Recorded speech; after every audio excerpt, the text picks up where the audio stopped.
welcome to Baozi Training and Leetcode solution. If you want the best mock interview experience in North America, feel free to check us out at baozitraining.org. We're here to help you land your next dream offer.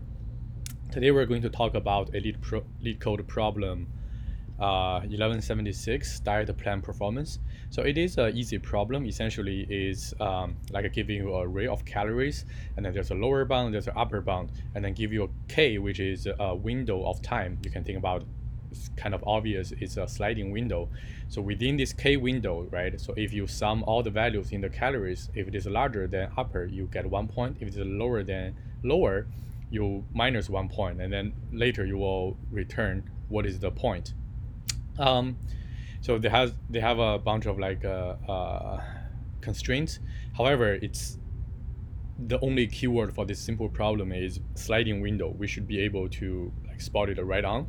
So what is a sliding window? Essentially is it is like you keep a window. Let's say k equals 2 in this case, right? So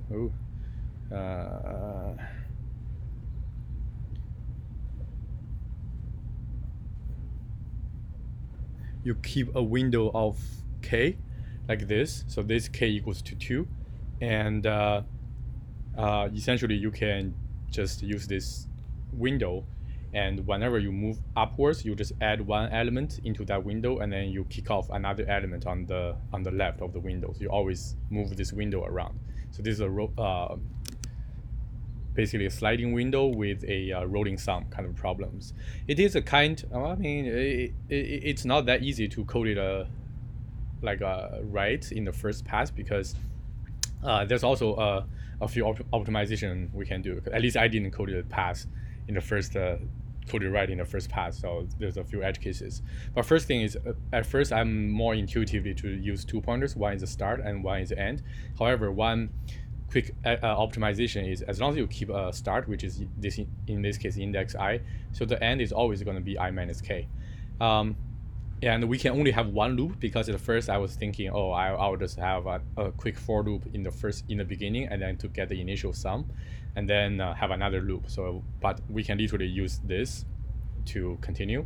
So essentially this is a template. Whenever we do sliding window, if you have a for loop, you loop through to the end of the array, because every time you enter this loop, your goal is you will definitely just put one value into the rolling sum.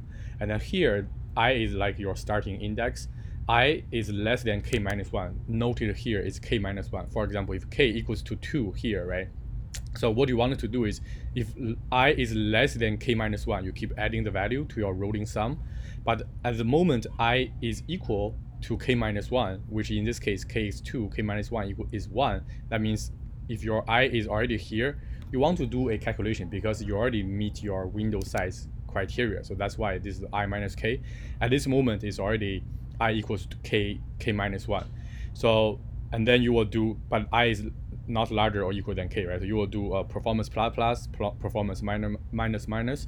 So what does this mean? This is basically, you can only do I minus k, which in this case, this index will larger than 0. This means this is the only place when you're doing here, you can actually kick off the element here. Because when you're here, you don't need to kick off, because it's your initial state, right? And then next round of for loop kicks in, you increase your rolling sum here, right?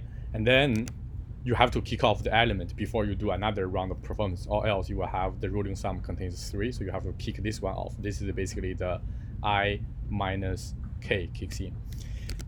Yeah, that's it. Very simple. The time complexity is O(n), because we visit the element, we visit the array essentially linearly once, and the space complexity is O(1), because we never use any extra space.